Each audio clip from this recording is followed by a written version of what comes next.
may be suffering from a dementia or Alzheimer's or some sort of, or is deteriorated to such a level that they really just cannot accept, receive information, make informed decisions, and so we're asking the court to appoint somebody to do that on their behalf. So what is an incapacitated person? I'm really going to focus on the incapacitated person and not the children, because I think that's the focus of this presentation. And the rules are different for each, so just be aware of that. So to seek guardianship over another person, you have to be at least the age of 21 years, and anybody who is interested in the welfare of the respondent of the ward can ask the court to appoint a guardian. Prior to appointing a guardian, so part of this process is the court has to find that the person is in fact incapacitated. So the focus of a court proceeding on the onset is to say, is this person incapacitated such to a level that somebody needs to be appointed to make decisions on their behalf? And the law has defined an incapacitated person to mean an individual other than a minor who is unable to effectively receive or evaluate information or both, or make or communicate decisions to such an extent that the individual lacks the ability to satisfy essential requirements for physical health, safety, or self-care, even with appropriate and reasonable available technological assistance. So there are certain circumstances where technological assistance can be provided that would assist in communication. If that's the case, generally a guardianship won't be authorized. But if they just don't have the ability to really make decisions and receive information regarding their health, safety, or welfare, it is an appropriate circumstance to appoint a guardian. Kate, I'm going to interrupt. I'm so sorry. I'm over here. Over Yeah. here. If you can be sure to keep your mouth real close to the microphone. We're having a little bit of trouble hearing back here. Just talk Louder. Louder. I will try and talk louder. Thank you. The first step in a guardianship process is you do have to file a petition with the court. There isn't a petition online. I'll provide you with the website at the end of my presentation, and it is a fillable form. You can also go into any clerk's office and they can give you the form if you want to do it via writing. Anyone, again, over the age of 21 may file the petition with the court. You are required to identify certain people, such as spouses, adult children, parents, and the persons responsible for the ward or the respondent's care. You do have to provide the court a brief description of the nature and extent of the ward's incapacity. And then it's going to ask, and the court's going to always ask, what are you asking for the power to do? So some guardianships may be very limited in what they allow. Maybe it's only to make medical decisions. And some guardianships may be unlimited, and the court by law has the ability to give you basically all the powers that the law allows. You do have to identify any property owned by the ward. The court's going to be interested to hear that. And as I said, all these forms are found online, and there is the website. It's the Colorado State Judicial website has all the forms you would need to petition the court for a guardianship. When you file a petition, or when somebody files a petition with the court's first step will be to set a hearing, and you're going to be required to serve a copy of your petition upon the person who you're seeking guardianship over and any other interested parties. So the person's giving care to the respondent, the spouse of the respondent, the adult children of the respondent. Generally, you're going to be required to have to give them notice of these proceedings. The court will also, in all sort of adult guardianship proceedings, appoint a court visitor, and this is usually a lawyer, and that lawyer is going to have the job to kind of investigate the situation. The visitor will talk to all involved, so the visitor will go visit with the respondent, the visitor will talk to the person who either if it's yourself saying, I want to be the guardian, or I want a family member to be the guardian, the visitor will talk to all those involved. The visitor will explain the substance of the petition to the respondent, interview the petitioner, and any proposed guardians. And then the visitor prepares a report with some recommendations, and that gets submitted to the court for review. In a guardianship proceeding, the court can order a professional evaluation or you can ask the court to order a professional evaluation. I will say that in the cases, so I represent the Department of Human Services for Garfield County, and there are very, very limited circumstances where the Department of Human Services may seek a guardianship over a person if we feel it's absolutely necessary for their welfare. And we do always seek an opinion from their physician as to whether or not they are incapacitated. And a physician is trained, or at least most physicians that often their practice deals with seniors, they are trained to evaluate the senior to say, does this person have capacity? And there's a few tests. The Department of Human Services adult protection caseworkers are also trained on that. So they can provide some professional evaluation if your county allows that. As I said, even the respondent can say, I don't think I'm incapacitated. I want to go see a professional to provide an opinion. They have the right to do that. And they're going to evaluate basically the nature, type, and extent of the cognitive and functional limitations of the respondent, the mental and physical condition, and if appropriate, educational potential, adaptive behavior, and social skills. And they will generally provide a prognosis for improvement and recommendations for treatment. As I said, we often seek professional evaluations when the Department of Human Services is seeking a guardianship, and physicians are capable of providing some valuable opinions in this area. So who's your guardian, right? Just because you're the petitioner doesn't mean you necessarily will be named the guardian. The court actually has discretion to pick who the guardian's going to be. So it could be a person named as a guardian by the respondent. It could be the petitioner. It could be, and I will say this, it's important to note that as the respondent, while you're planning, you can nominate somebody. If you think this is going to be something in the future that needs to be addressed, you can actually, by writing, nominate in your living will documents and those kinds of things. You could address who you feel is the best person to be appointed guardian if you do become incapacitated. And I think that's an important point to take away. If not, the court does have a list. There's a statute, 15-14-310, and it kind of provides a list and priority of who the court is going to consider. Parents and adult children will be given some preference in this situation. So it is also important to know who cannot be a guardian.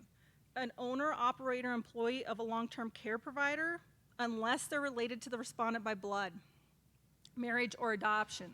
So the court and the law does not really favor situations where somebody in a position where they could maybe have some financial interests also have all of this other power with respect to a person. So the law has actually limited who can be a guardian.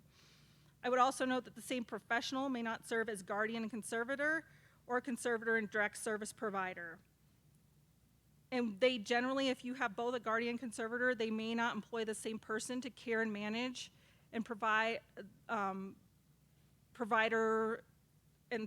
direct services for the ward unless the person is a family caregiver. So there is some limitation on how these relationships work for a very good reason. I would note that if you're a family member, you can be both. So just be clear that, I think the law favors family members in these positions, and it does allow for that and favor that situation. But for instance, if the Department of Human Services is appointed the guardian, we cannot also be the conservator. The financial piece and decision-making piece remain separate.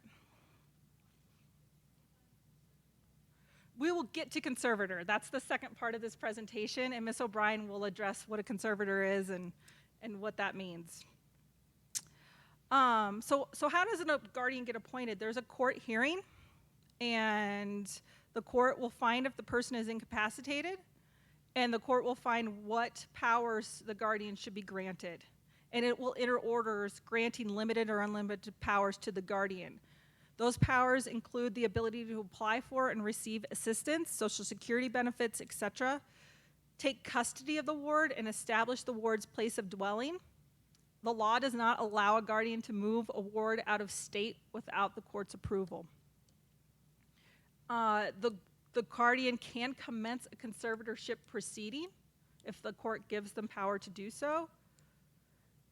It could delegate certain responsibilities for decisions affecting the ward's well-being, and consent, and give the guardian consent to the adoption or marriage of the ward. So those are pretty much the law, what the law says the powers can be. And you could get all of these as a guardian or only some of these.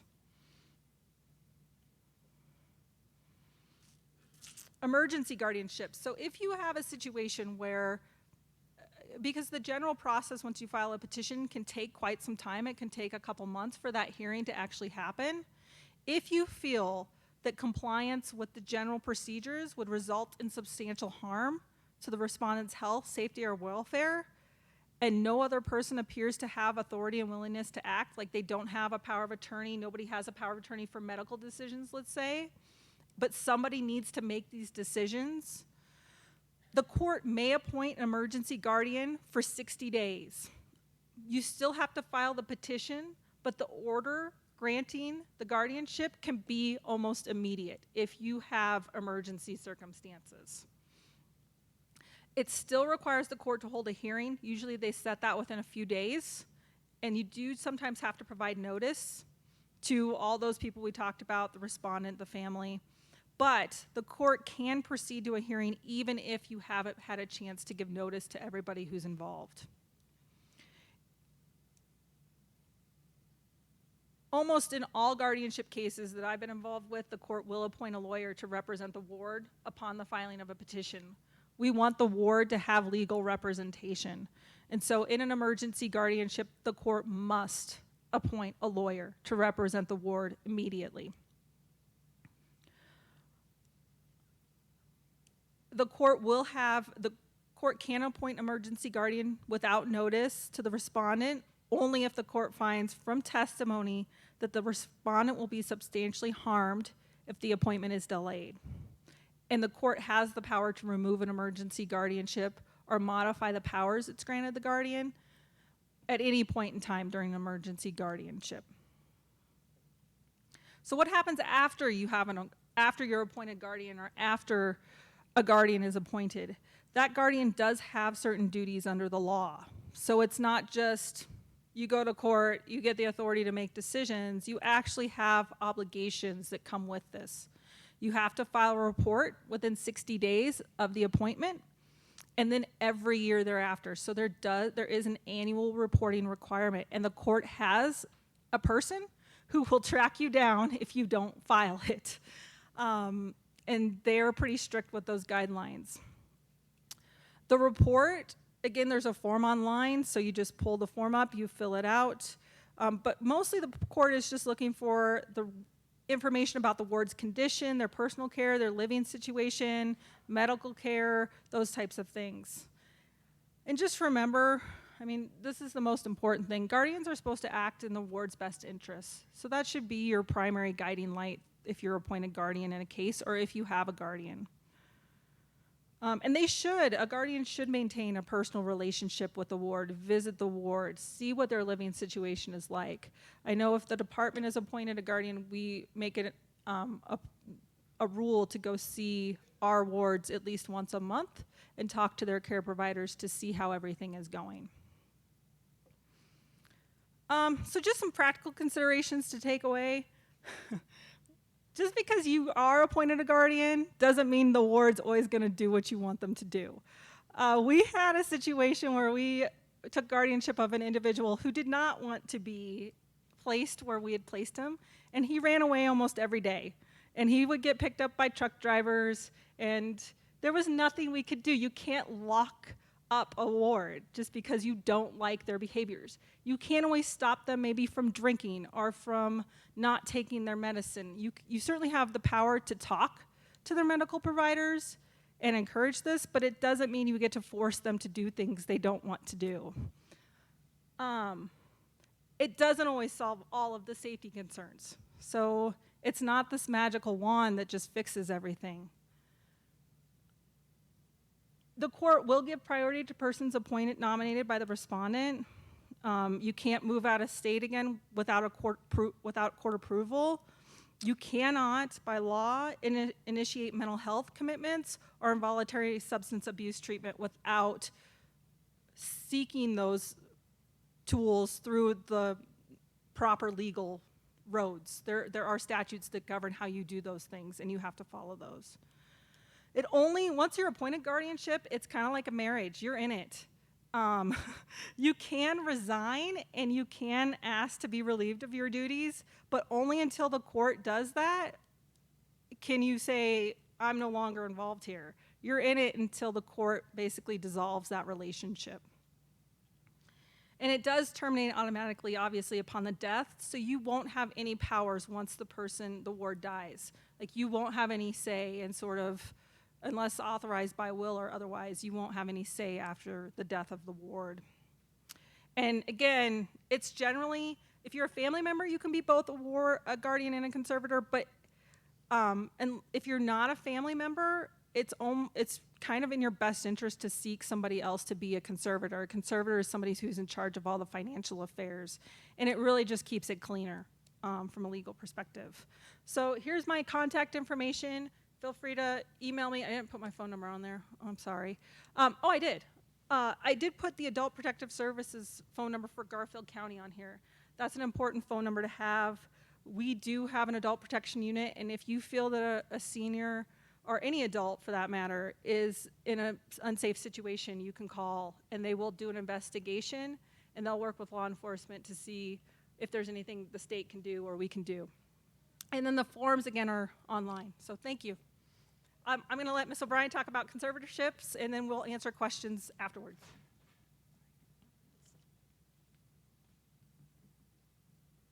While we're getting it, can you hear me? While we're getting it set up, Kate, how many emergency guardianships have you done versus regular? Maybe so not many. Yeah.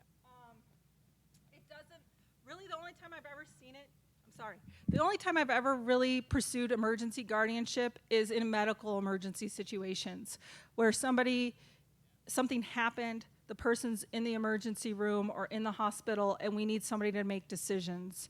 And that's when I see it most commonly. Right. I was going to say, Yeah. I've only done a few emergencies, but when you need them, you need them. They're just a lot more. Oh, somebody's got I think we're going to do questions after.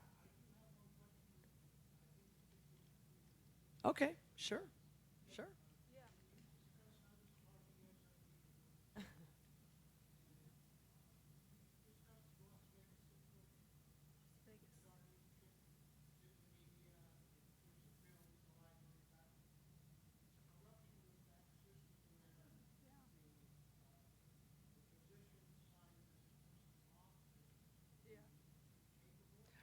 So, okay.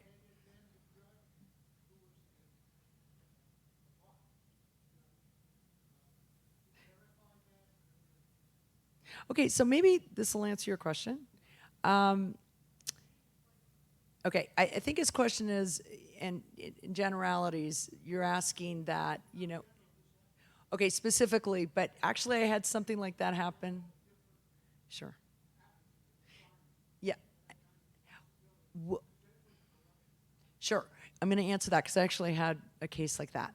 So I believe what you're asking is, and I'm not very familiar with the Las Vegas situation, but I believe your question is, let's say that somebody's relative says they're incapacitated or they're incompetent and goes to court and tries to prove that they're incompetent. And, I've had at least one case where that happened. And right, but this person came to me and I was able to undo the conservatorship and the guardianship because it had not been done. It was done with some malicious intent. Can I please. speak to that too? Yeah. So in Colorado, I don't know what Nevada's law is, but if somebody tries to seek guardianship, for instance, over me, I would be entitled to a lawyer. And that lawyer would represent me, not anybody else. I also have the authority to ask the court, and the court would order it for a separate evaluation that would go into the decision as to whether or not a guardianship is appropriate. So there are some safeguards built into the law. It's not to say it never could happen. I mean, clearly it happens. But there are some safeguards built into the law that if somebody were to seek guardianship over you, You could ask for an independent evaluation, probably recommend who you would want that to be, and you would also have the right to have your own lawyer, and the visitor that gets appointed is an independent person who would get to make their own recommendations. Not to say that in anything there's not the ability for corruption and sort of malfeasance of resources, but there are some provisions built into the law that would hopefully prevent a similar situation to what you're talking about, if that makes sense. Yes, and you can always, as Kate just said, if all else fails, you can, and it does happen. I had a situation where somebody sort of regained competency, if you will, and she retained an attorney and was able to overturn her conservatorship and guardianship. So there's safeguards in the system. Hopefully that doesn't, not to say it hasn't happened or won't happen, but there's a lot of safeguards built in there. All right, so conservatorship. So the definition of a conservatorship is a person at least 21 years of age who has been appointed by a court to manage the estate, as opposed to a guardianship where it's to really handle the health care and the body, as we say, the financial affairs of an incapacitated person or a minor under the age of 18. And as Kate just explained, in a guardianship, it's sort of the same requirements. And, sorry. And very often it's the same person. If it's a family member, sometimes family members want to split the responsibilities. Maybe a brother will be the conservator to his sister, and another sibling will be the guardian, and they'll split the responsibilities because it's a lot of work. So, moving on. Again, just like Kate, I don't think we're going to talk too much about the child and minor under 18 years old.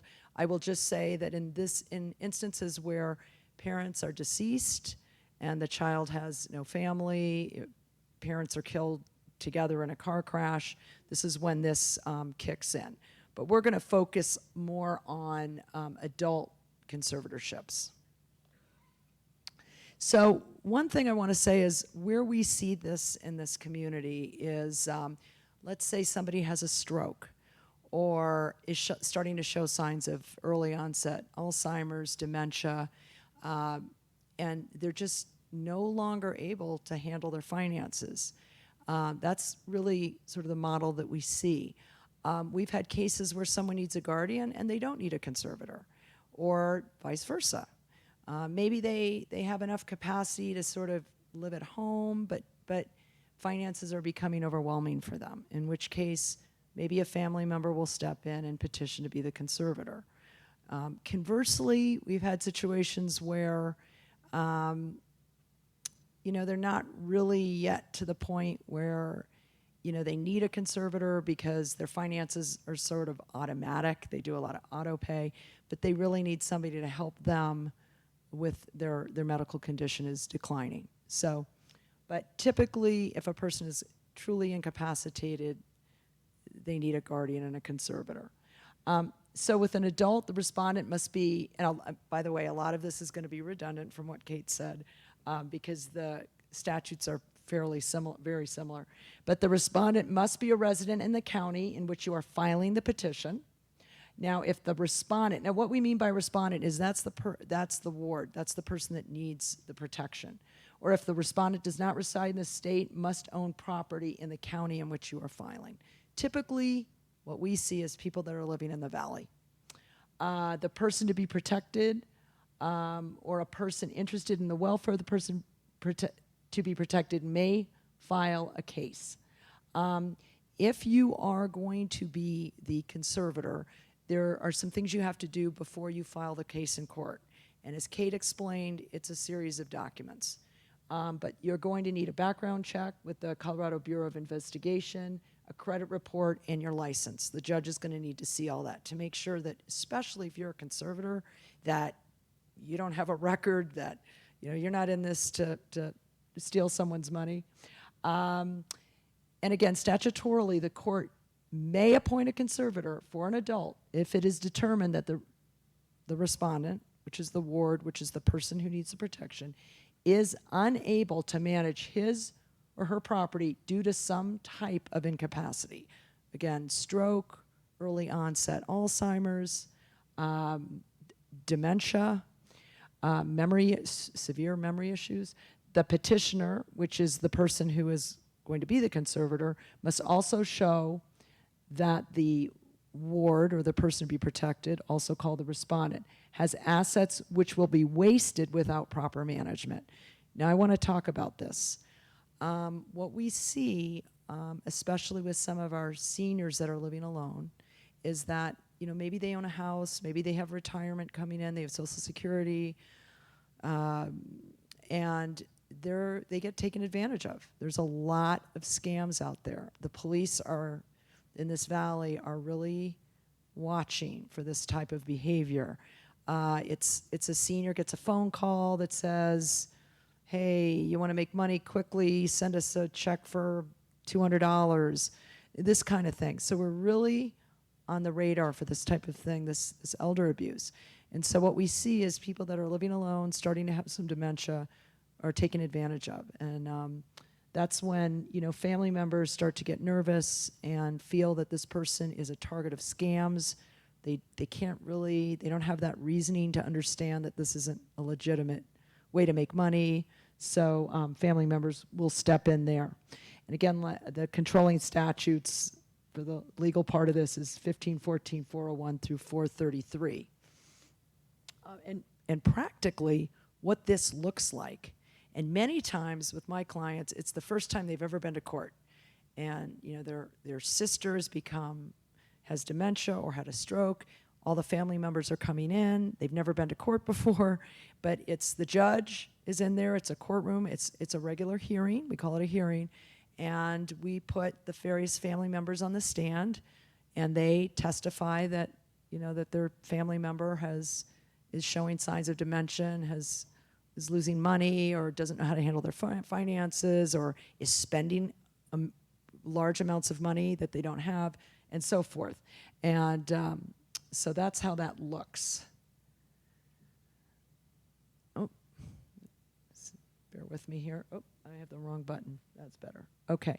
So what are the steps? Again, you prepare all the necessary documents with the help of a lawyer. Either retain a lawyer or have a lawyer assist you. We have Alpine Legal Services in the community for families that really don't have the funds, truly don't have the funds to hire a lawyer to help with this process. You file all the forms. There is a filing fee. It was $164. Those fees go up quite often. So at the time I did this, it was $164. All forms, step 3, all forms must be copied and sent to all interested parties. Now what this means is if you're a family with 7 siblings and you're concerned about one of your brothers, all the other siblings and all the parents and everybody related to that person must be notified that this process is going on. You can't hide it from everybody in the family. And then they can choose to be part of it or not. Or they can say, you know what, our brother Tom is the right guy to be doing this. We're not going to contest it. So minor, again, we're not going to focus on that. Adult, all relatives of the incapacitated person, including spouse, adult children, parents, adult relative, nearest of kin if no spouse, need to be notified that somebody is bringing a conservatorship action against somebody. And if whereabouts of those people are unknown, you have to do something called serve by publication, and that's pretty involved. I won't go into that right now, but a lawyer could help you with that. For adults only, as Kate mentioned, the court shall appoint what we call a court visitor, typically a lawyer. Actually, in Pitkin County, the court is using a psychologist who has a lot of experience in elder law, in elder care. So that person, once you file your paperwork and you say, my uncle or my brother or my sister, I believe they need me to be their conservator or somebody be their conservator, the court will automatically appoint a family court visitor. And that person will go to the house of the person. They will do all the investigation to see if this person is truly incapacitated. And along with that, that's just not the only piece of evidence the judge looks at. The judge also is going to look at neurological reports, tests done by psychologists, sometimes Adult Protective Services gets involved and can administer a test. So the judge looks at, independent, unbiased evidence to prove an incapacity. In step 4, the incapacitated person needs to be served. They can't just be surprised. They need to be served with all the paperwork and know what's going on. You get your hearing in court. So what happens after? Kate went through this with the guardianship. It's very similar. After it's done, for the rest of the ward's life, you as the conservator will have to file yearly documents.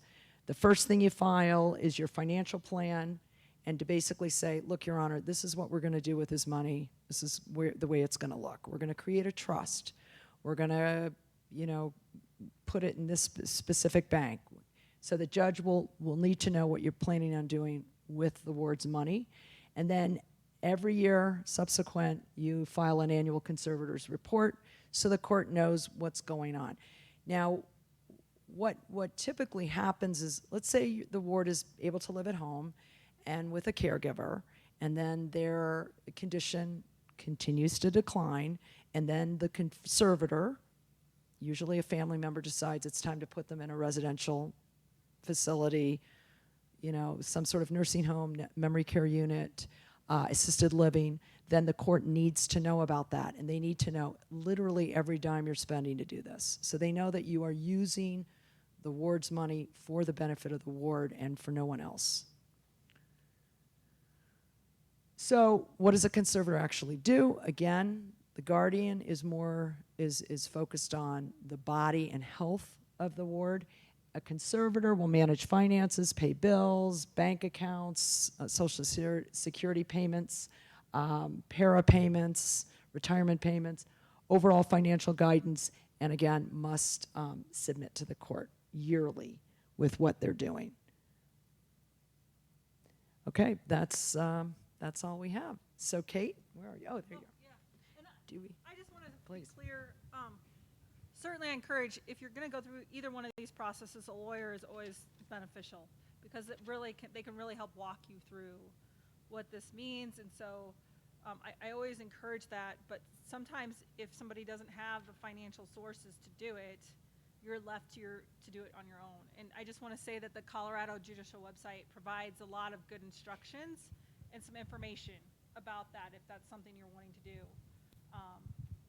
And you will have to, as Ms. O'Brien said, go through, you have to get fingerprinted, you have to get background checks, regardless of if you're seeking a guardianship or a conservatorship, because the court wants to know you're an appropriate person to be making decisions for this person.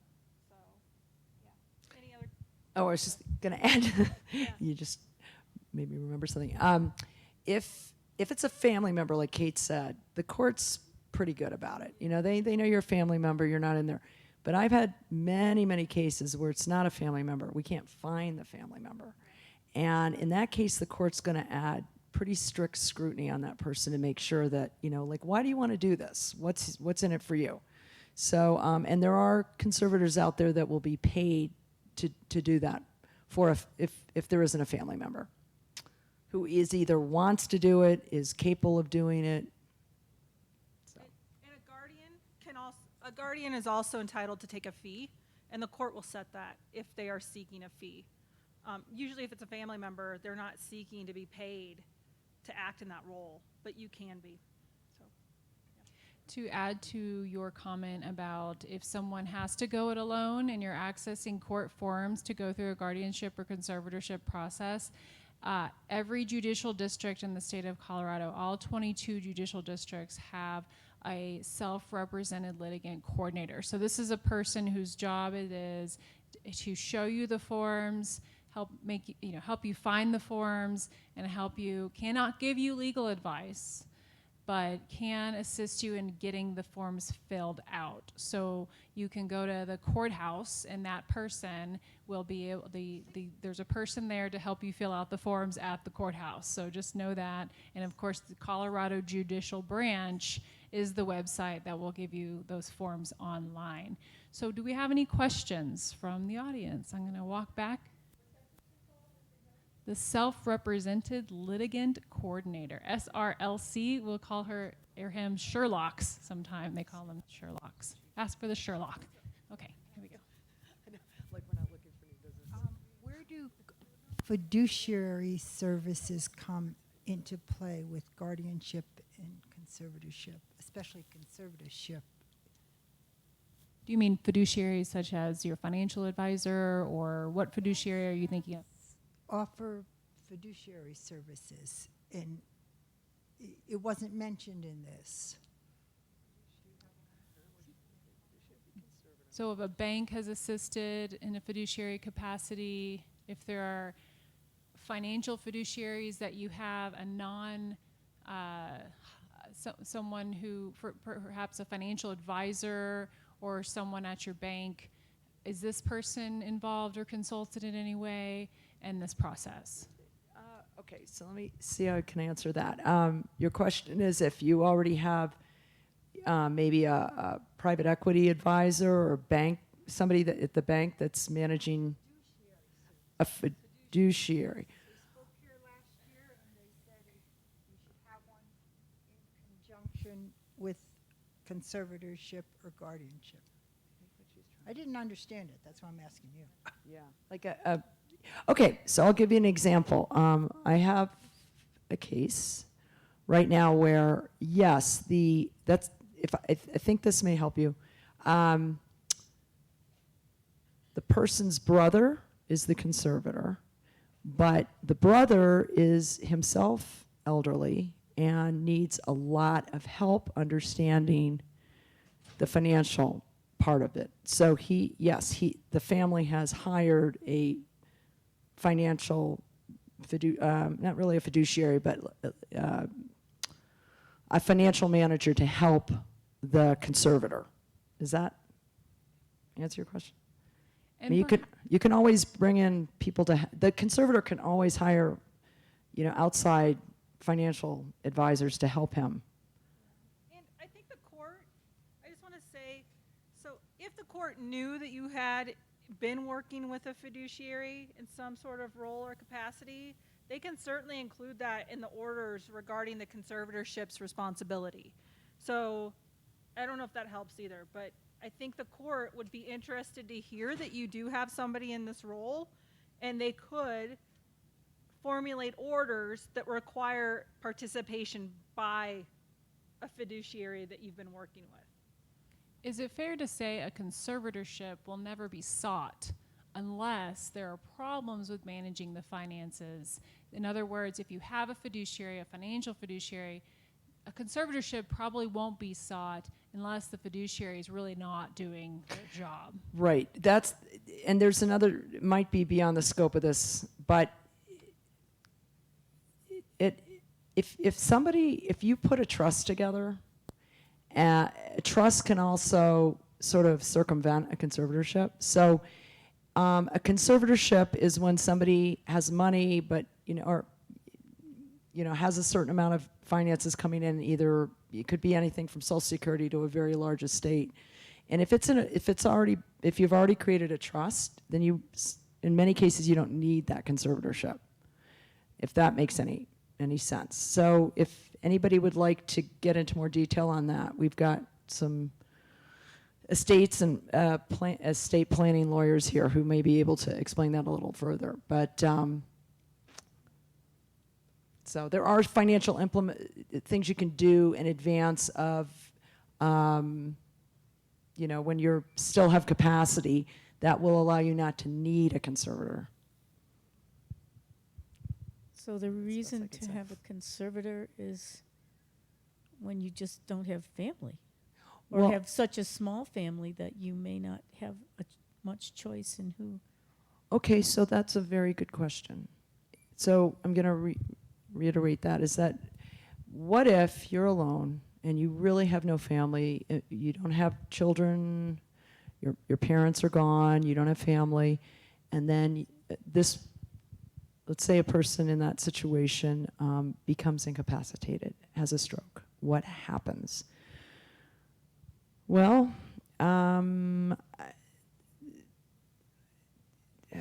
the process would be that if it came to the attention of Adult Protective Services or Health and Human Services, they would go to the appropriate lawyers that would take a look at that, and we try to find somebody who could be maybe a relative, maybe a cousin or somebody like that. But if there's nobody, again, possibly beyond the scope of this presentation today, but there is a public administrator, is the technical term, public conservator, public administrator, in those specific cases.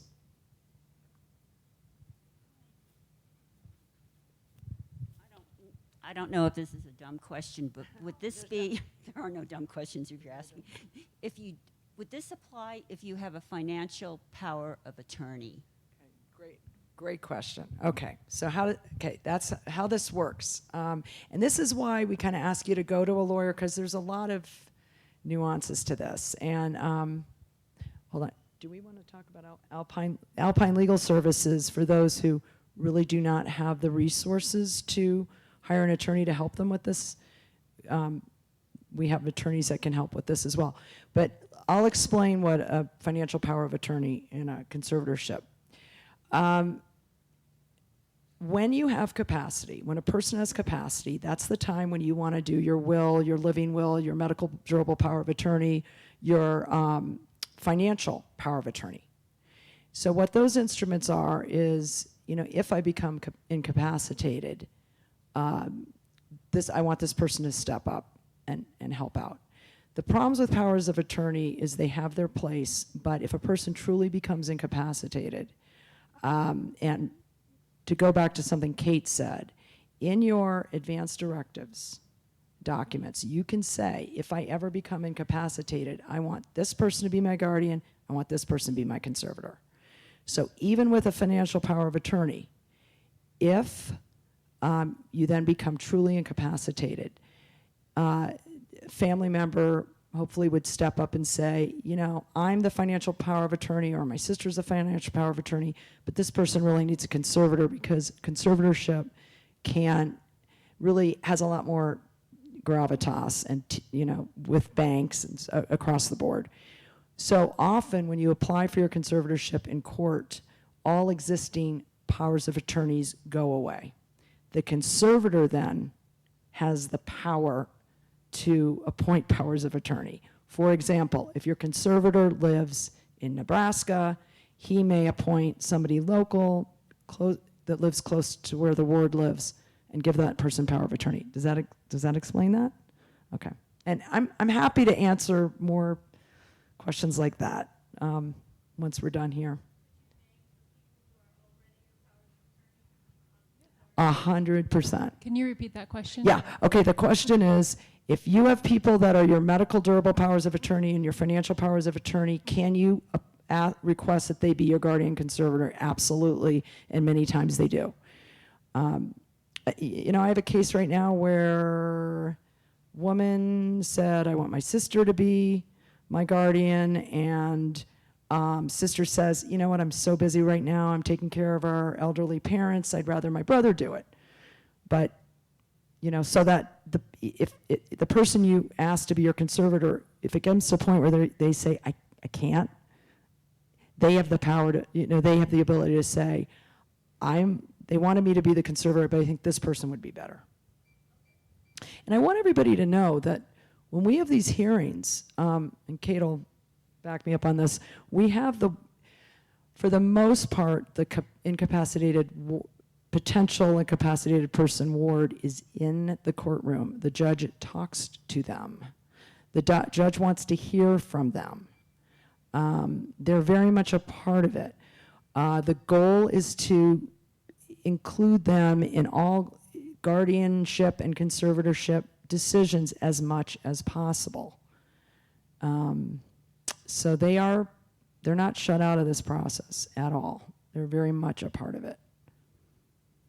And again, it's for their best interests, and we sort of look at the totality of circumstances, and what is in their best interest to keep them safe and their assets safe. Can you think of an example of something a conservator has the power to do that a financial power of attorney agent cannot do? Okay, let me think about this. while she's Oh, thinking of yes, that- yes. Okay. So a financial power of attorney is somebody that can, write checks for you in your bank account. Maybe hopefully they're on your bank account. They can, talk to Social Security on your behalf. They can talk to your pension company on your behalf.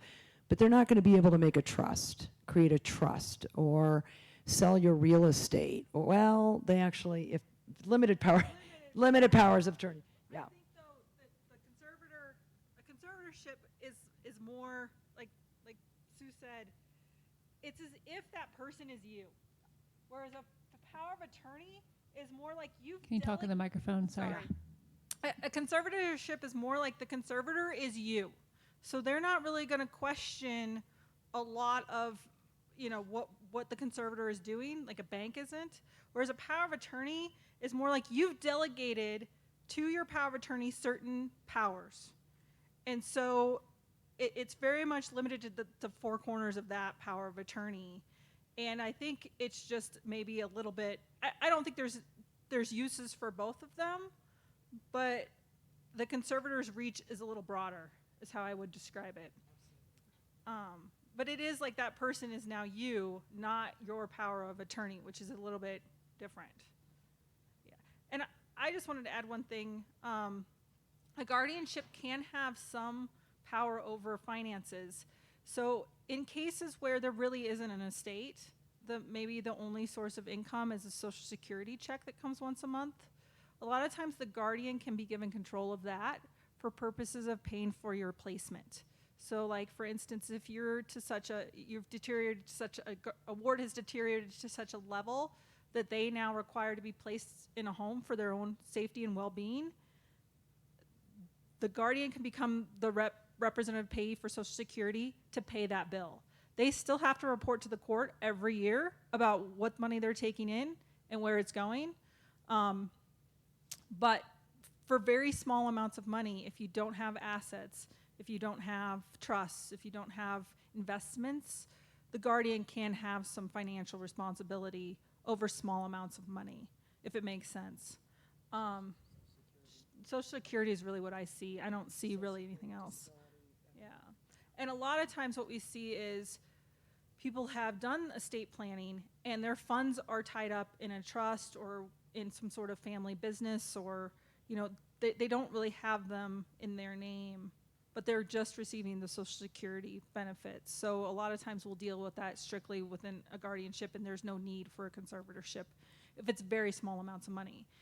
Where I see a conservatorship becomes really important is there is no family, and now this person is incapacitated, but they don't want to leave their home, even though every medical professional is telling them you shouldn't be in your home. No family is around to make and help with those decisions, but they have assets, they have a home, they have investments, and the guardian really can't deal with the selling. The guardian can do a one-time, I believe, transaction and be done, but it doesn't really have the same ability to really manage money and manage assets.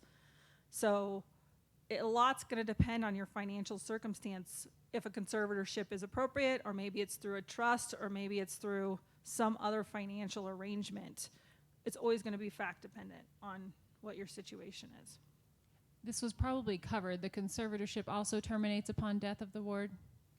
Yes, it does. Okay, they're not automatically going to become the personal representative. Of the state? No, hopefully not. No, yeah, it automatically terminates. However, you do have to still file termination paperwork in court and say, this conservatorship no longer needs to be in effect because the ward is now deceased. Any questions? Oh, be right there. Getting their exercise.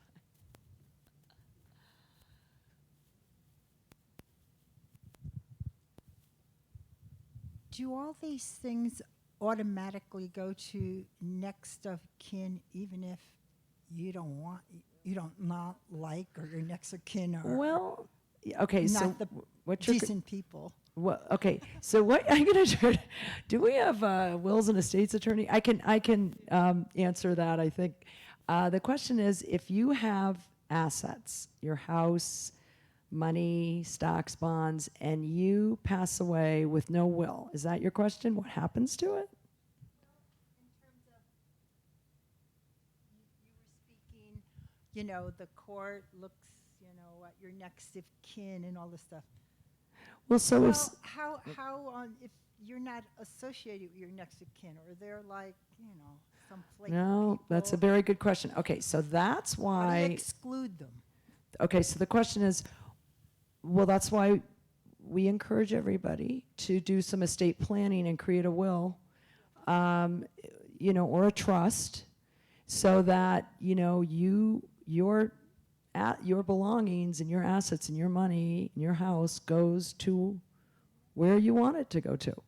That if you neglect to do that and you pass away, it's going to go through the Colorado state intestacy statutes, where they're going to beat the bushes and find your next of kin. And if your second cousin 4 times removed is the only one they can find, the only one living, they're going to get I don't think it goes that far, but there's intestacy statutes, intestacy statutes, where it goes to your next of kin. They keep looking, and then it escheats. That's a technical term. It escheats. It goes to the state if they can't. That'll only go so far. So we really, one of the purposes of today is to get everybody to think about getting your estate plan in place, including a medical power of attorney, you know, financial power of attorney, your will, a trust, and make an appointment if there's still slots available for that, because we can get your specific questions answered for that, for those. Just to be clear, the guardianship and the conservatorship will have no say.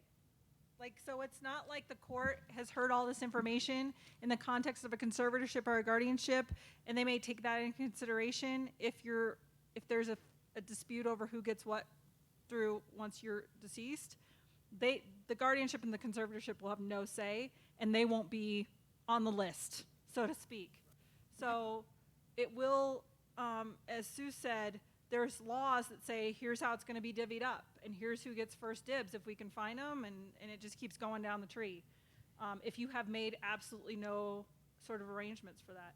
But as far as appointment of guardianship or conservatorship, the petitioner will petition to be guardian, the petitioner will petition to be conservator. If the court requires notice be sent to the 4 corners of the world to notify all next of kin, is there any step you can take other than naming who you want to be your guardian and conservator in your will? Is there any step you can take to say, when you notify those people, make sure this person's not considered as a candidate for guardian or conservator? Does the court take into consideration who's the best candidate? Is it?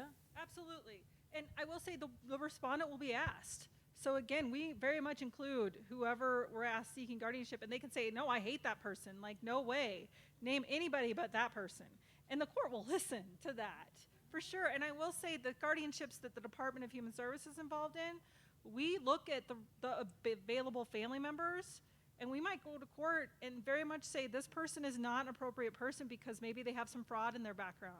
Or maybe the respondents told us this person mistreated me, or I don't like them, or whatever. For whatever reason, you certainly should participate in that and give the court that information. Make yourself heard on that point. Talk to your lawyer about it. Talk to the visitor about it. Talk to whoever you can talk to about why maybe somebody is not appropriate. Because even if, as I said, both of these terminate upon death, but there's still a record. And you can, if you get into these disputes with your family, you can pull that record and potentially use it in another type of court proceeding. So I think it's important that and judges are very good, especially in this district, about making it easy. They will just ask you, why don't you tell me a little bit about what you want? Why don't you tell me? It's very much designed to encourage whoever's participating to tell the court everything they can about the situation. And I would just encourage you. Some people I know are fearful. They get into these courtrooms and they don't know what to say. You don't know what to say. And it's a very scary, sometimes intimidating situation to be in a courtroom that you've never been in before. But just always know the whole point is about the people. We want to serve the people that are there. So do not be afraid to tell the court anything you think might be helpful. Time for one more question. And we do have about 90 seconds. The bank has an instrument called POA. I signed up for that. I think it's pretty straightforward. You sure you mean POD? Do you mean Death, yes. payable? Yeah, okay. yeah, no. I was going to Pay go on- off on pay that on tangent. I was going to go off on that tangent a little bit. All right. Again, probably beyond the scope of this, but the person in the back of the room asked about wills and estate plannings. There's other estate planning mechanisms you can use now while you still have full capacity to have power over your own assets.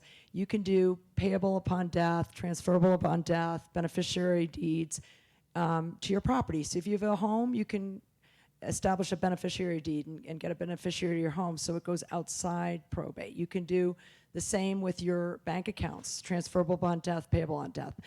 What I'm getting at is there's all kinds of estate planning instruments you can use in conjunction with a will. So I don't want to go beyond the scope of this, but again, I encourage everybody, if you haven't, to make an appointment with an estate planning attorney to ask those questions. But I'm happy to answer your question afterwards if you want to come talk to me, and I'll go into a little more detail about TODs and PODs. Thank you, Sue, and thank you, Kate.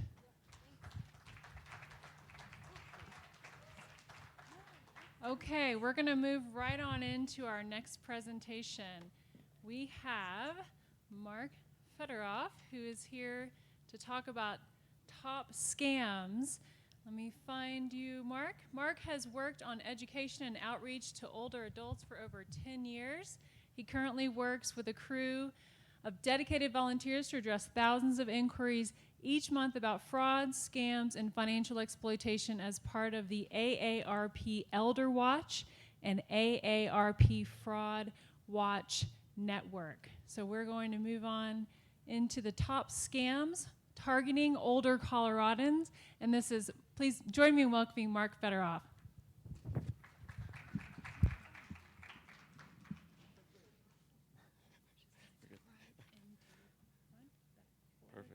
Perfect. Good afternoon. How's everyone doing? Awesome. This is hopefully not the nap portion of this afternoon's program. Let's not make it the nap portion, because this is all very important information that I'm going to have for you about how to keep your money, which is very, very important. So Elder Watch is a program that's statewide. I go around and do this in all different parts of the state. It's been around for 18 years, and it's a partnership between AARP and the Colorado Attorney General's Office. And so we do two main things. Again, this type of education and outreach, as well as we have a helpline in Denver. We have a group of very dedicated volunteers who answer questions about fraud and scams all day long. So if I'm not standing in front of you and you have a question about fraud and scams, you can give us a call. On the table just right outside of this room, there are these sheets, and they have our helpline number. It's part of the Colorado Attorney General's Consumer Complaint Line, and we're number 2. So give us a call if you have a question. We're happy to answer your questions about frauds or scams or any other type of fraudulent business practice. And if we don't have an answer, we'll try to figure it out for you and direct you to the appropriate people. So we take about 400 calls a month as part of the Elder Watch helpline. In addition to the work that we do statewide, we also manage the National Fraud Watch Network helpline, which is AARP's National Fraud Helpline. Through that helpline, we're taking between 2,500 and 3,500 calls a month.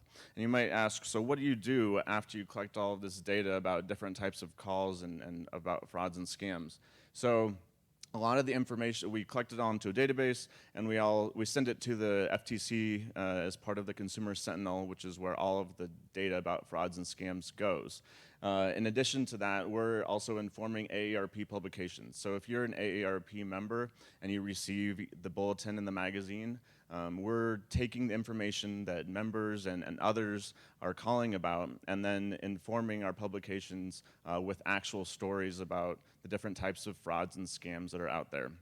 So every month I'm writing that fraud page in the bulletin with my boss, and so it's meaningful information. So if you get a scam and you want to report it, please call us so we know about it, so we can tell the rest of the 38 million people who are AARP members about it.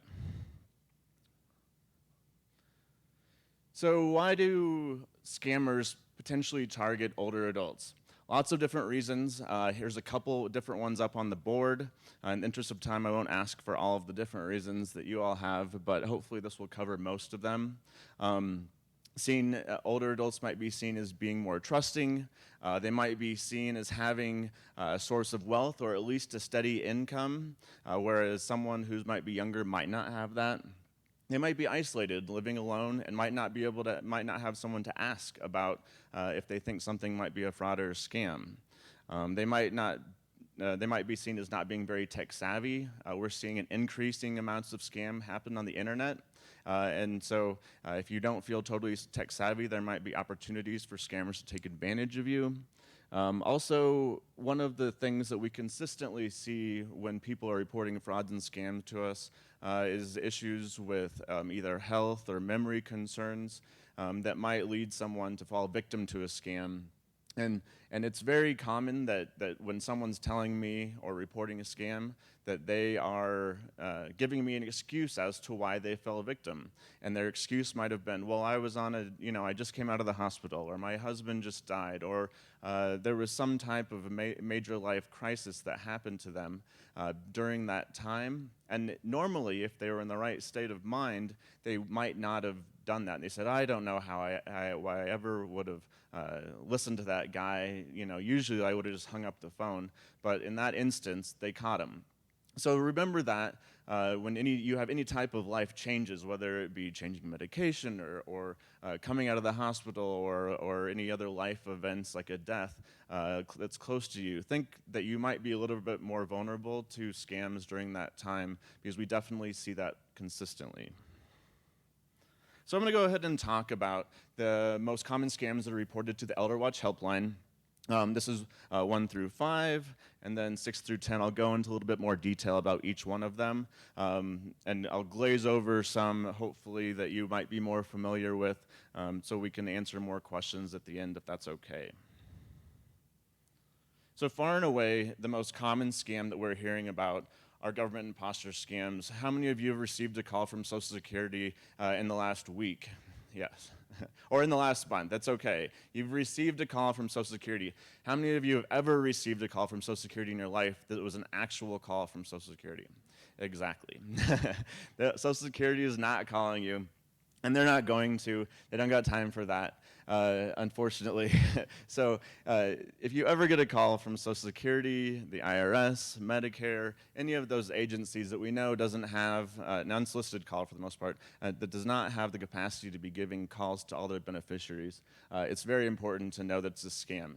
And I'm saying to this audience, and I very well know that this audience knows that these people aren't going to call you, but I'll tell you that there are lots of other people who are not aware of this. And the number one population that's reporting this scam to us right now are people who are under 40, because they don't know that Social Security is not going to call them, and they freak out about it. I talked to a girl who was just going to grad school, and she sent over $4,000 that was pretty much her money that she banked away to help pay for her grad school, because she was concerned that those people had their Social Security number and were using it fraudulently, and she needed to clear up her name so she could get any type of federal aid that she needed. So these things are really happening. They're happening lots more commonly to younger people than to older people in these situations, particularly in terms of the Social Security imposter scam. IRS, the imposter scams have almost gone away completely. We've almost not gotten any reports of those this year, just because they changed the script. Scammers are just using that same script, but they changed it to Social Security. So, The stuff we're talking about today goes beyond this room, please. Please make sure kids, grandkids, all those folks are aware of that. They might scoff at you and say, oh, I know that, I'm not stupid, but it also might help them or one of their roommates or friends down the line too, because people do get alarmed by this for different reasons. The other call that we lump with this scam is a grandparent scam, and that's just because the FTC was lumping it with them. And so how many of you have received a grandparent scam phone call?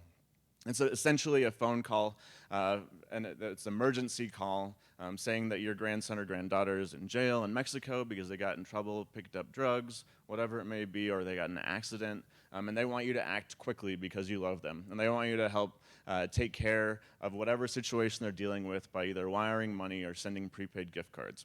Again, in these situations, the scammer is really trying to go on your emotions and the fact that you love your family, and they want you to act quick. So just take a deep breath before acting quick in these situations, and contact that person yourself. Or one of the tactics that we often recommend too is to pepper that person with questions about themselves or the person who they're with, and they're going to hang up. And again, number one scam that we hear about, and this is far and away, 50% of the calls that are coming to AARP in terms of reporting scams right now are about the Social Security imposter scam. And I would say probably about 5% of those that we're getting are reports of victims, someone who's actually sent money or given away their Social Security number as a part of that scam.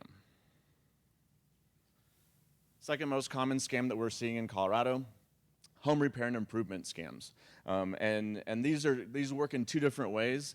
It's either essentially a straight out scam, which would be more of like a fly-by-night operation, contractors who show up at your door and then never come back. They ask for some type of payment in advance, and then again, you can't find them again. The other type of these scams, and I wouldn't necessarily call it a scam, but oftentimes it's there's a misunderstanding or between you hiring the contractor and the contractor themselves, and so people are calling to figure out kind of what their next steps are. To help avoid that, I recommend doing extensive research before engaging with any contractors, getting referrals from friends, the Better Business Bureau, multiple bids, all different types of things to ensure that the work that you're doing with any contractor is appropriate. And we know that this can all happen. You can do all these things, and you can still have bad luck through different situations. And again, welcome to call our volunteers and chat with us about it. It doesn't bind you to do anything, but we can just help give you suggestions about kind of next steps in terms of working with a contractor, particularly if you're in the situation where it wasn't a straight up scam like many of the contract complaints that we see. You'll see here ways of refusing it: never do business at your door, developing a refusal script for any of those instances, and understand the contract fully. Don't sign anything that you don't understand. Just important things to avoiding any of these type of home repair and improvement and contractor fraud. The third most common scam that we're seeing, and this one is a really, really common one, and we continue to see victims of it. I'd love to put this one away. Are the sweepstakes, prize, and lottery scams. The bottom line on this is, if anyone tells you that you won money and they ask you to send money to receive it, it's always a scam. You should never have to send money in advance for any type of prize or contest or lottery. And if anyone, Publishers Clearinghouse does not call you, it's a very important detail. Who's ever received a call from Publishers Clearinghouse saying they won $2.5 million and a new Mercedes-Benz? No one? Well, it happens all the time, and we talk to people all the time who are doing this. We actually got a call. If you do receive the AARP bulletin, one of the last articles that was in the bulletin was about Publishers Clearinghouse scams, and we got a call from someone 2 weeks ago who was in the process of sending money as a part of one of these scams. She'd already sent a couple $1,000s in the first installment, and then the scammer had called back and asked her to send another couple $1,000s. So she had, but in that process, she had just sent it that day. She picked up her AARP bulletin, read it, understood that that was a scam because she read the bulletin, contacted UPS because that's how she sent the money. and they were able to stop it before delivering it. So the second installment was actually stopped, which was actually a pretty cool story in that case. She did it through an app, which I didn't even know UPS had an app, but I guess everyone has an app now. But it was cool to hear that, just based on that quick education when she got her bulletin, that she found out it was a scam and didn't have to lose that second couple $1,000s. Again, we still hear about these scams all the time. I've talked to people who have lost upwards of $1 million on these type of scams chasing money. It's one of the most difficult scams for people to understand because they want to believe it. And if you get stuck in a situation where you're trying to convince someone they're involved in one of these scams, they're thinking they're going to be rolling in the dough pretty soon. They're definitely not. And please let them know that you should never have to send money to receive money, no matter what the situation is. So when we just did a survey 2 years ago about what scams Coloradans were approached by most, this one was the one that came up. How many of you have received either a pop-up window on your computer or a phone call from someone from Microsoft saying they were happy to help you with it? Yes. So numbers-wise, when I look around the room, it's about right, but we found out that 70% of Coloradans 50 plus had received this scam attempt. And it is one that is probably still consistently the one that people are falling victim to the most, because it's kind of convincing. Everyone's computer kind of has a down day, and you get a phone call from someone saying, "Oh, I can help you with that?" Sure, right? So it's frustrating, but any unsolicited call or pop-up window informing you that your computer has a virus is inevitably a scam. Again, other people who don't have time to be monitoring our computer virus situation, Microsoft, they don't have time to be checking in on us. So understand that. They're always going to ask for payment or access to your computer. There's a lot of variations to this scam, I would say. And right now, one of the most common ones that we're seeing is that they're calling you back and they're saying, "Hey, we engaged in a contract with you for tech support 3 years ago. Our company is now going out of business. What we'd really like to do is give you the rest of your money back because you had a lifetime guarantee for all this service. All I need is your bank account number."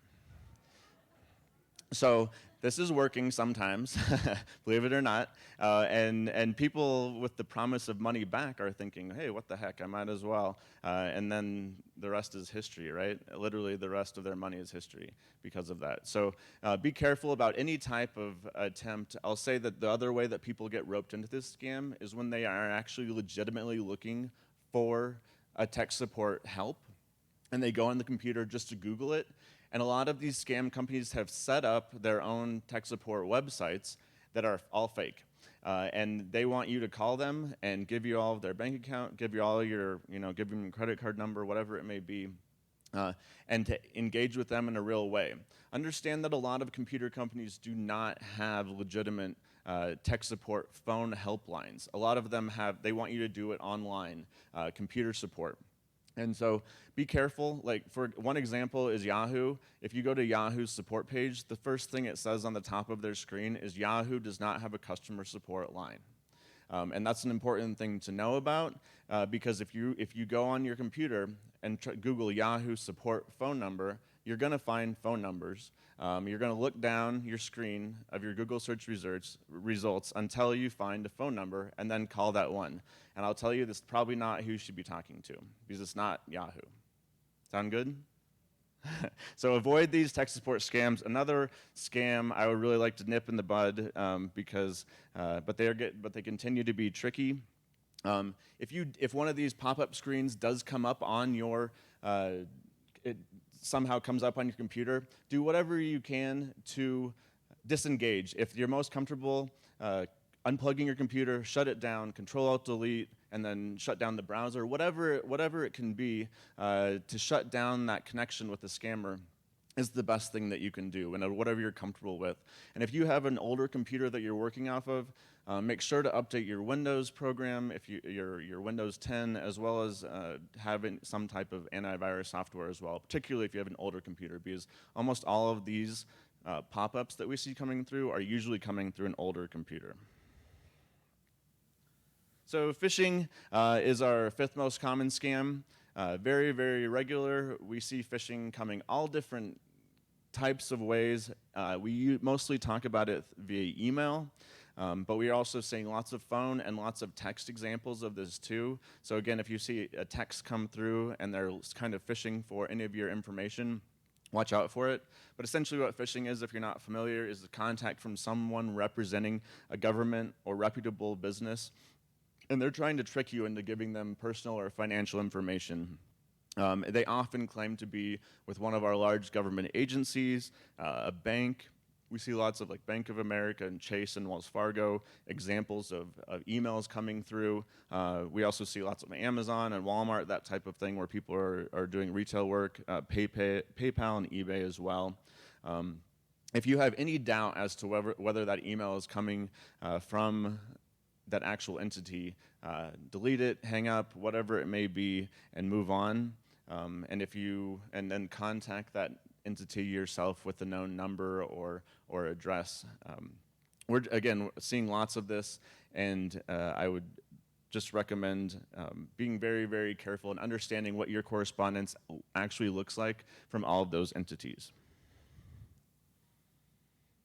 Number 6, auto sales and repairs. I mean, most people have a car, and so it's inevitable that there's going to be issues when dealing with dealers and repairmen, but it is a common complaint that we get to the Elder Watch helpline for all different types of things, whether it be shoddy repair work, unnecessary charges and repairs, high-pressure sales tactics, something in the fine print that they didn't want you to read, targeting older or female consumers, particularly for different reasons.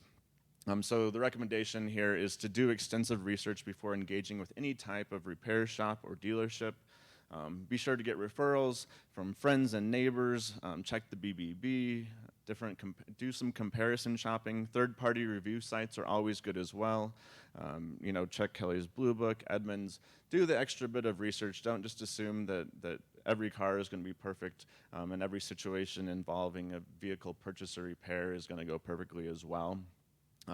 Some other tactics to think about down here, not signing any agreements you don't fully understand, understand what you're paying for, and don't be afraid to take your business elsewhere. If you're feeling pressured, we get lots of calls from people who say, oh, I need to tell you about that Hyundai deal. I don't want to pick on Hyundai, but that was just the last one that I got.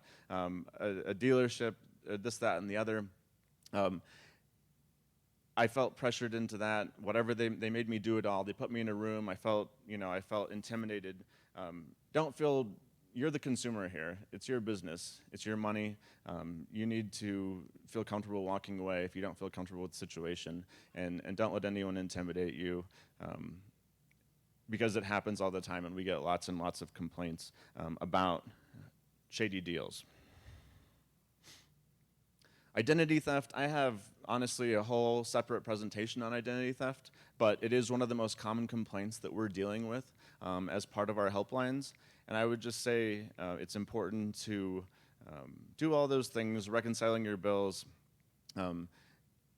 so you know if you have any types of fraudulent charges in your credit card, or check your annual credit report to know if you have any unauthorized lines of credit opened in your name, and avoid ID theft at all costs. I can't even summarize a screen on ID theft because I have so much to say about it, but I'll say that when we did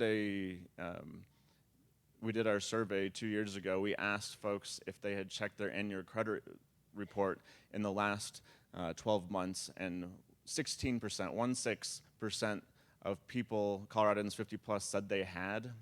Who has checked their annual credit report in the last 12 months? So we have a handful of people, maybe more than 16%, but not half have said they have. And so if you go to annualcreditreport.com, that's where you get your free annual credit reports online. And it's critically important that you do this. The last time I checked my annual credit report, I probably hadn't for a year and a half or 2 years. And I had a hard inquiry from Verizon on my credit report because someone tried to open a cell phone in my name. It was determined that it was fraud at the point of sale, but I would say that for someone who works in this space and hadn't checked it in a while, it was a good idea for me to check it. I was able to amend it very quickly, wasn't a problem. But it's just an example that type of thing does come up. And it's important, especially if you haven't checked it in 10 or 20 years, that you go ahead and check that annual credit report and get that information. Again, it's free. And on top of that, there's information on our table out there about freezing your credit and also putting a fraud alert. Those are two things that have happened recently that are very good, because now you can get a credit freeze for free. It used to not be free necessarily to freeze and unfreeze your credit, but it's an easy thing to do. And there's a sheet on the back on the table just right outside of the door about how to do that as well. I'm happy to answer more questions at the end of the presentation about any of that if you'd like it. So just some other tips, keep all that information private, shredding personal documents, monitor your accounts regularly, check your annual credit report, and don't share your personal or financial information with unknown callers or any entities. The worst type of scam that we're dealing with in our office right now, and it's been kind of consistent through this whole year, and we've gotten more and more than ever, are romance scams. And I usually get lots of chuckles about romance scams, but that is nothing to chuckle about, because they are definitely the worst scams that we're dealing with. And you don't even have to be looking for love or romance to get stuck in a romance scam. Someone might just contact you on Facebook or Instagram. I was at a presentation in Fort Collins a couple of months ago, and I had 3 separate women come up to me and tell me that their friends are involved in romance scams, and they got all involved by playing Words with Friends. Has anyone played Words with Friends here? By playing Words with Friends with some guys who, some hotshot doctors or something, or so they say. It was just interesting that one presentation there were 3 different people who told me that their friends had all sent money to guys who they were playing Words with Friends with. So something to be very careful with, because I'll tell you that almost all scammers are trying to gravitate towards romance scams. I've talked to people who've been engaged in tech support scams or sweepstakes scams, and then they have evolved into romance scams. And that's what the scammer wants, is they want to get that personal connection so that person will start sending them a bunch of money. And it's definitely a thing. So be very, very cautious about meeting people online. Never send anyone money. And if you're contacted on a social media site or app by a stranger who shows interest in you, they're eventually going to ask for money. The problem is that these people who are in these situations, they essentially are losing, once they realize that it's a scam, they're losing their love of who they think is the love of their life, as well as maybe all of their life savings. So it is devastating situations. I've talked to people who have sold their house, moved across the country for these love interests, all different types of things, sent goods and services. Any story you can imagine, I've heard it at this point, and probably half of the people who are calling us about romance scams are loved ones of that family member who are trying to convince them that they're involved in some type of fraudulent relationship. And those are some of the most difficult people to deal with. I'm thinking about the conservatorships and the guardianships when we see this stuff, but lots of these people are of right mind. They're just totally brainwashed by the scammer. Scammers are, they know what they're doing, and they're practicing it daily on all different types of people all around the world. So again, be very, very careful, and you don't have to be necessarily on Match.com to end up in one of these types of relationships or attempted relationships. Insurance and Medicare scams have bubbled up this year more than they have in many, many years. What we're seeing right now are more and more offers that are coming from other than your doctor for back braces or knee braces. How many of you received that call before?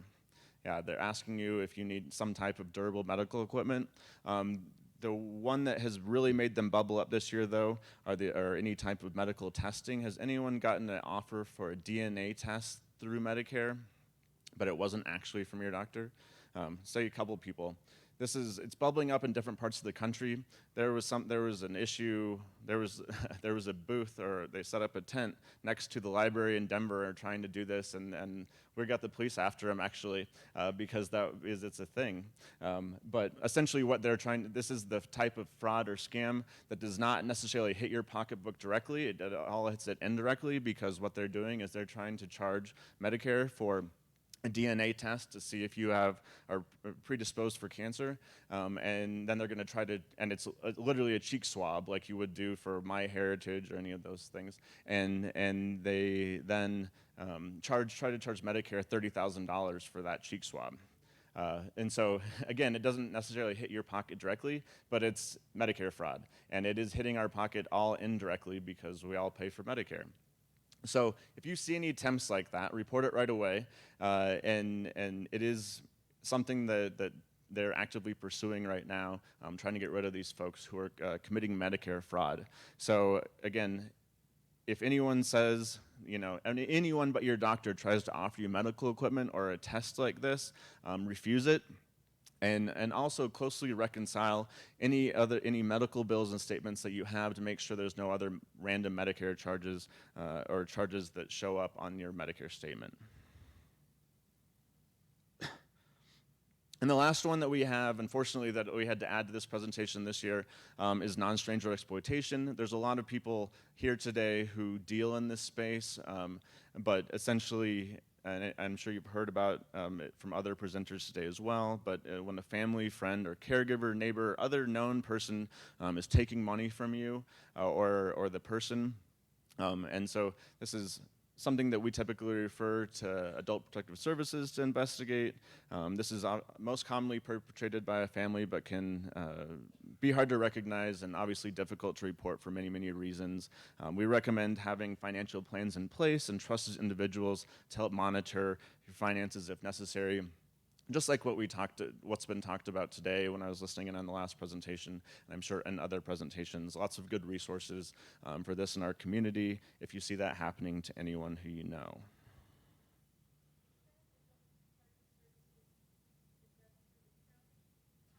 Typically through the county or the Council of Governments in Colorado. Other notable scams I just want to bring up real quick. Travel deals or timeshares, timeshare resales particularly.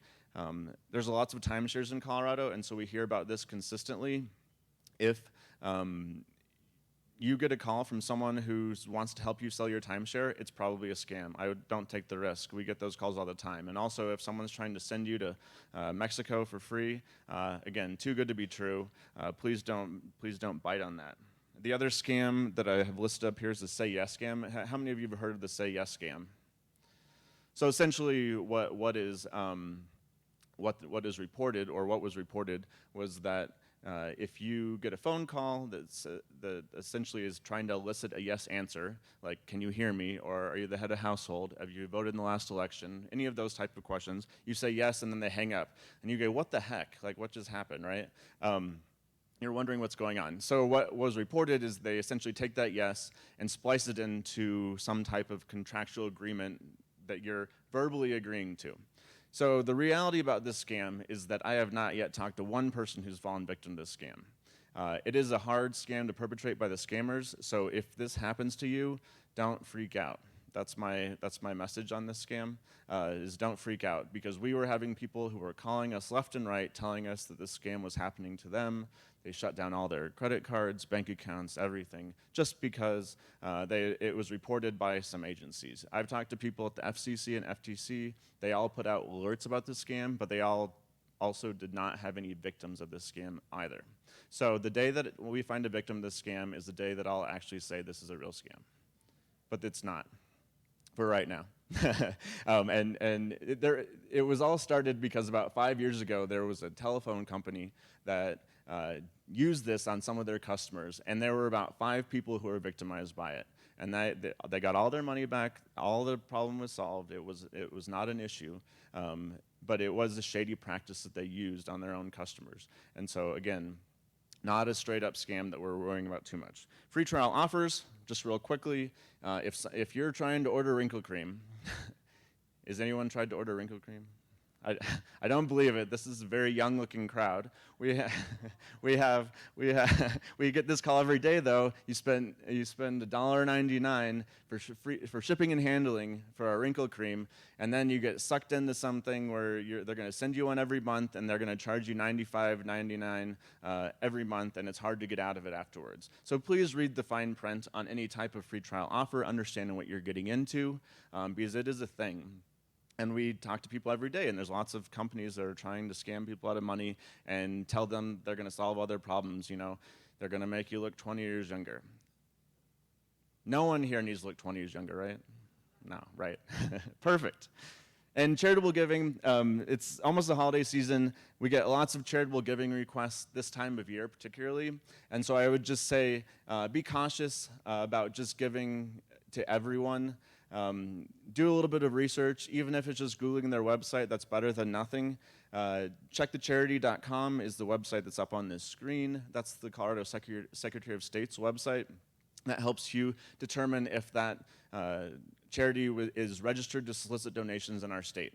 So that's a very important determination in terms of if you should be giving them money or not, if they're a registered charity or not. CharityNavigator.org is also a fantastic website for checking the legitimacy of charities as well. And I highly recommend doing something to verify a charity before moving on to giving them money. In summary, these are kind of all my favorite top points to remind people about. And if you follow this list, you're probably going to be scam free, maybe, hopefully, right? So protect your personal and financial information. Manage your phone calls. When I say manage your phone calls, I'm talking about don't talk to people who you don't know, or don't pick up calls from people who you don't know. Do your research, and that goes on anything. Avoid contact with any unknown entities. And yes, it's okay to be skeptical, and it's okay to be rude. I know I'm looking at a group of people who is not necessarily used to being rude, but it's okay to be rude to someone who's trying to steal all your money, or steal your social security number, or your bank number. They're not nice people. So they can be hung up on, all those things. Don't rush to act, think, and talk to others. A scammer doesn't want you to think, they don't want you to talk to others, and they want you to rush to act. Remember that. Even if you get in a situation and you have a timeline, think about it. Consider unusual payment options a red flag. So if you get a request for a Green Dot card, or if the IRS asks you for a Home Depot gift card, think about it. Go back to the next point up. Think about it, right? Does the IRS really ask for Home Depot gift cards? All of a sudden, you're at Home Depot buying gift cards, and you're wondering what's going on. I know people get into trance sometimes, and they get so shocked by whatever's happening that they'll just do whatever that person says. But if you take a step back, ask a neighbor, ask a friend, ask a partner, ask a kid, it doesn't matter. They're probably going to put you in the right state of mind. Does it sound too good to be true? If it sounds too good to be true, this audience I know knows what to do. Actively seek information about trending frauds and scams. I'll say that even if you're not an AARP member, that's cool. Borrow a bulletin or a magazine from a friend. There's good information in there. There's great information from the Colorado Attorney General's office. And there's great information from local agencies, too, who work on fraud and scam protection. Share your story. It might save your neighbor from being a victim of a fraud or scam, too. And report. Particularly for these things that we don't necessarily hear about that much. If you think it's a new version of a scam and you don't usually report scams, I recommend reporting it to us so we can tell the rest of the country and the rest of Colorado and the rest of the county about it. So do appreciate any type of reports. There's our phone number up there on the screen, and again, there's tons of these little cards out there, so take one for yourself and one for your friend. On the back of it, it's the top 5 red flags of a phone scam. So if you know someone who might be a good potential victim of a phone scam, it might be something to pick up for them. But please give us a call if you have any questions. My name is Mark, and I'm often in the office, except for this week. I was not in the office at all, but I'm happy to be here with y'all, and I'm happy to take any questions. I think I've got about 5 minutes. I often get phone calls from people wanting to tell me the insurance has run out on my vehicle, and I haven't owned the vehicle in like 20 some years, so I know it's a fraud. But number one, do I have the right to blow an air horn in the phone on them? And number two, how do I report them? Because the phone numbers are like a local 925 or a local cell phone prefix. Yeah. So what would be the best place and how to report them to the state? If they do, great question. Scam phone calls are the number one thing we get questions about because scam phone calls are still make up 3/4 of all reports that are made to all agencies are about scam phone calls, and they are really frustrating. And I guarantee you're not the only one getting them. I would say the best thing that you can do is not engage with any person that you don't know who's on the other line. I had a sheet up there about getting rid of scam phone calls, but I think we've all run out. But the scammers have gotten, so rest assured, most of the scammers that we're getting phone calls from are calling from the other side of the world. And they've gotten smart, finally, in the last year or so. They've really started using what the tactic that we've called as neighborhood spoofing or neighbor spoofing, which essentially means they're going to try to use the first 6 digits of your phone number to make it look like it should be someone who you know and someone who you should be answering phone calls from. My recommendation is only answer calls from phone numbers that you definitely know. Otherwise, don't engage with them in any way, shape, or form. And that means even answering the phone. Let those messages go to voicemail. My other suggestion would be to investigate phone blocking and apps that you can get on your smartphone. On the apps, there's one called Nomorobo, for instance. And Nomorobo is a call blocking app. And it essentially blocks or tries to block any robocalls. So if you go to the Apple Store or the Play Store using Android, you can look up that type of thing. There's all different types of call blocking and call warning services that you can look up to try to add to the repertoire of ways of getting rid of these calls. Even though it's fun, like the messing with or the blowing the whistle or any of those things, it might end up generating you more calls just because they know there's an answer on the line. So our recommendation, again, is answer calls from only people who you know, avoid calls from people who you don't, and if they want to talk to you, they're going to leave a message. If one's credit card information's been compromised, like with the Capital One incident that happened. Okay, so you stop you lock your credit and you sign up for their protection policy. How worried should you be? I mean, if your information's out there and in the wrong hands, is it likely that sometime in our lifetime, what are they going to do? Are they going to go into your bank accounts with that information? Or, I mean, what happens? Yeah. So great question. Data breaches are a fact of life anymore, unfortunately. The Equifax data breach, I think, was the one that probably shook the most people. Everyone familiar with the Equifax data breach? And so 145 million people's information compromised, and knowing that Equifax would have a lot of people's, everyone's social security number in addition to a bunch of other information. So steps you can take, might as well go ahead and check your annual credit report, see if anything has happened, just like I mentioned before, annualcreditreport.com.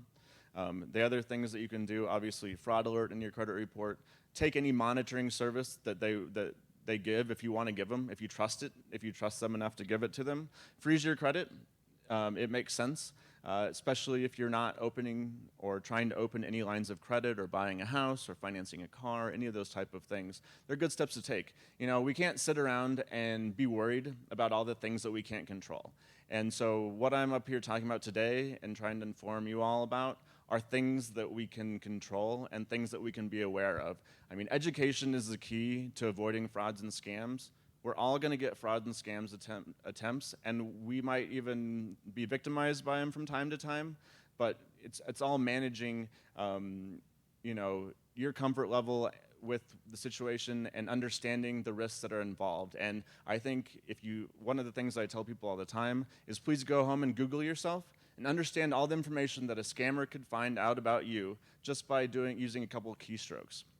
If you've not done that before, I'd recommend it because you'd understand right away how much information that person could have about you just by a quick Google. But my real recommendation is continue to monitor all your accounts and dispute anything that's not legitimate.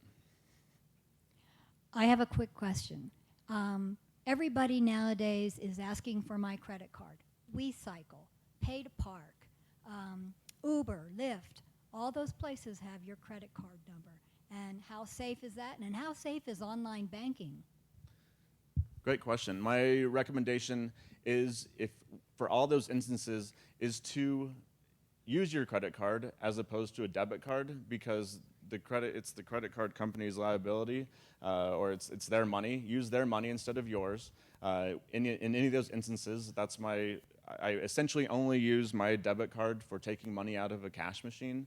I don't use it for anything else. So if you're using your credit card on those apps in different places, online shopping, highly recommend actually using the credit card. Secondly, I would say as long as you're using secure connections, I would recommend online banking over getting the statements in the mail. I bank online every day, but I'm only doing it using a secure connection. And so when I'm saying that, I mean not using public Wi-Fi to check your bank statements or to do any shopping or that type of thing. And so if you're not on a Wi-Fi network, it's safer to use your data network on your cell phone. But if you're at a private network in your home, or if you're at work and you're at a wired network somewhere, then I would say I would feel comfortable with it. Thank you very much, Mark, for your presentation. And if anyone has questions, I'll hang out for a bit. I know I didn't get to all of them.